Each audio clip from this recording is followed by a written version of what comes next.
Matemáticas primer grado. Bloque 2. 23. Existencia y unicidad 2. Los ángulos interiores de un triángulo. Mira este video que me encontré en internet. ¿De qué se trata? Es una animación que muestra porque al sumar los tres ángulos interiores de un triángulo nos da 180 grados. Ah, como los ejercicios que nos dejaron de tarea. Oye, ¿y dice cuáles son los ángulos interiores de un triángulo? Sí, justo en el video lo explican. Vamos a verlo. En geometría, un ángulo interior o interno está formado por dos lados de un polígono que comparten un vértice común y que está contenido dentro del polígono.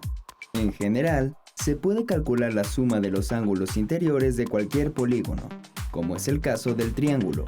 Consideremos un triángulo cualquiera A, B, C y marquemos sus tres ángulos interiores. Ahora, tomamos el vértice C y lo llevamos sobre su altura hacia el lado AB, como si dobláramos el triángulo. Después, tomamos el vértice A y lo llevamos hacia el ángulo amarillo hasta juntarlos. Por último, tomamos el vértice B y lo llevamos hacia los otros ángulos hasta juntarlos. ¿Cuánto mide el ángulo que forman los tres ángulos? ¡Claro! 180 grados, porque juntos forman un ángulo llano. Entonces, al sumar el valor de los tres ángulos de un triángulo cualquiera, se obtiene 180 grados. Observa que no importa cómo sea el triángulo, el resultado de esta suma siempre será igual. Tracemos un triángulo cualquiera ABC y marquemos sus tres ángulos interiores y denotémoslos por A, B y C respectivamente.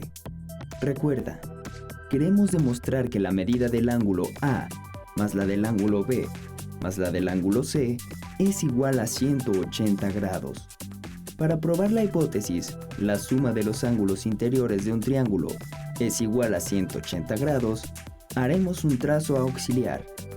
Desde el vértice A, trazamos una recta paralela al lado opuesto, que en este caso es BC, la cual debe pasar por A. Hacer un trazo auxiliar es común en geometría para poder identificar o buscar otras figuras que permitan probar las hipótesis que se plantean. Marquemos de color naranja y magenta los ángulos que se forman entre los lados del triángulo y la recta auxiliar, y denotémoslos D y E. Observa que la recta transversal CA corta a las dos rectas paralelas BC y la auxiliar. Como las rectas son paralelas, los ángulos C y D, que son alternos internos, son congruentes, es decir, iguales. Por lo tanto, el ángulo C es igual al ángulo D. Por otra parte, también las rectas paralelas BC y la auxiliar son cortadas por la recta transversal AB.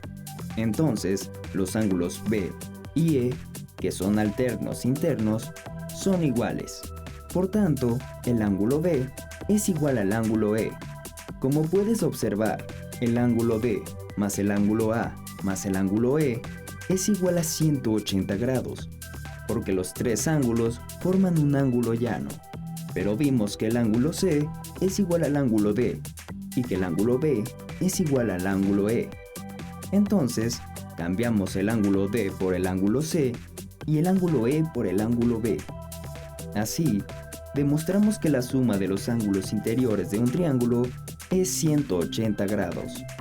Observa que no importa cómo sea el triángulo que se trace, dado que en este razonamiento no se utilizaron las características de los lados o de los ángulos del triángulo. ¡Qué interesante video! ¿Te parece si hacemos todos los trazos con GeoGebra y lo comprobamos? Buena idea, vamos.